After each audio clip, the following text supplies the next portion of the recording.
Good morning, Matt Delacruz here with the Winning Minds Group, part of the John Maxwell team, and welcome to Mondays with Matt. Happy Monday to you. I hope you had a great weekend. Looking forward to another extraordinary week this week as we count down the last 28 days of the year, the first Monday of a new month, December, the last month of 2018. How exciting is that?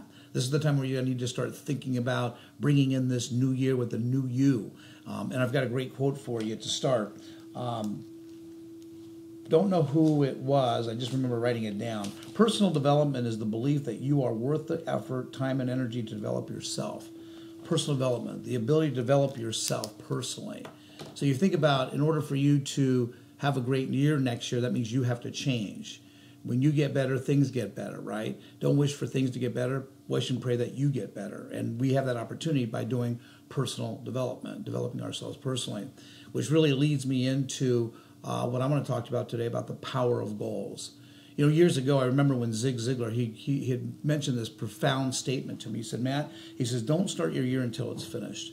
And I looked at him, I said, what does that mean? He says, don't start your year until it's finished.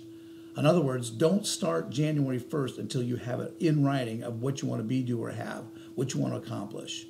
So again, it didn't make sense at the time, but it makes sense so much today to where, again, I'm not going to start my year until it's finished because I dictate my year. I control the clock. I dictate what my destiny is, my future is. I control that, just like you do.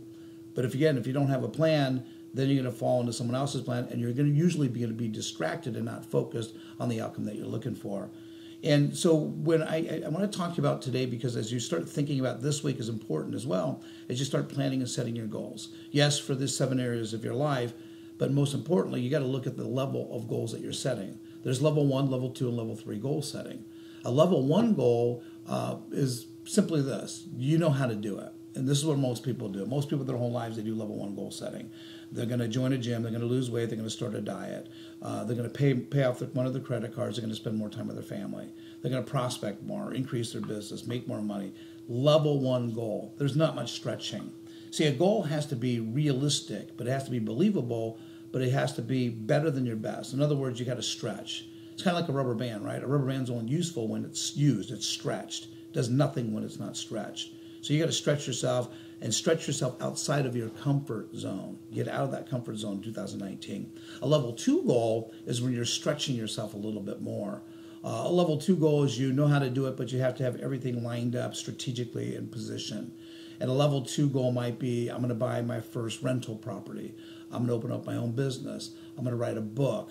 I'm going to travel Europe for 3 months.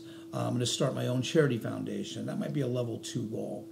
A level 3 goal is really when you stretch yourself. It takes you from where you are to really what you can become. And a level 3 goal is you don't know how you're going to do it, but you just know you will.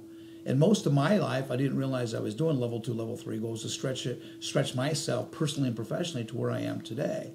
A level 3 goal might be, again, you don't know how you're going to do it, you just know you will. You're going to be this great speaker, trainer, and coach maybe. I have a lot of people today that are hit the heights of their ceiling, where they're successful in their sales career or in management or leadership, but now they say, I want to be able to share it with them. I've got great experience.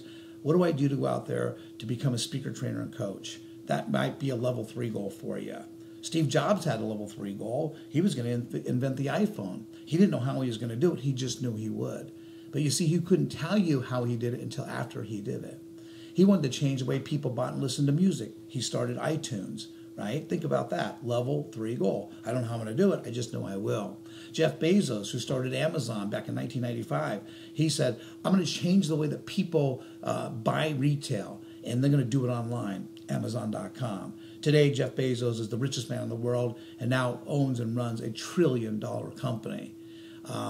Travis Kalanick, who was in San Francisco and called a cab to get picked up. He was going to a black tie formal, and the cab never showed up. So he had a friend of his who had a black Audi who picked him up and dropped him off, and someone had saw him get out of the car and says, oh, I love your car. It's a great car. And Travis Kalanick said, it's not my car. I paid some guy to drop me off. He goes, I'd pay someone to drop me off in a nice car like that. And instantly, it was a level 3 goal. I don't know how I'm going to do it. I just know I will. And he started a little company today called Uber. So these level 3 goals, everything starts in the imagination.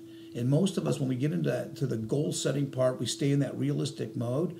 But again, in order for dreams to come true, we have to go from realistic mode to possibility mode and ask yourself the question, is it possible? So when you go through your goal setting, start asking yourself the question, is it possible to stretch from level 1, level 2, and level 3 goal setting? So I want you to think about that this week as you start writing down some things and start with a master plan, then go into them. Make sure you cover all 7 areas of your goals so that way you can maintain the balance. But until next week, live with passion, live intentionally, and we'll talk to you next week. Make it a great week.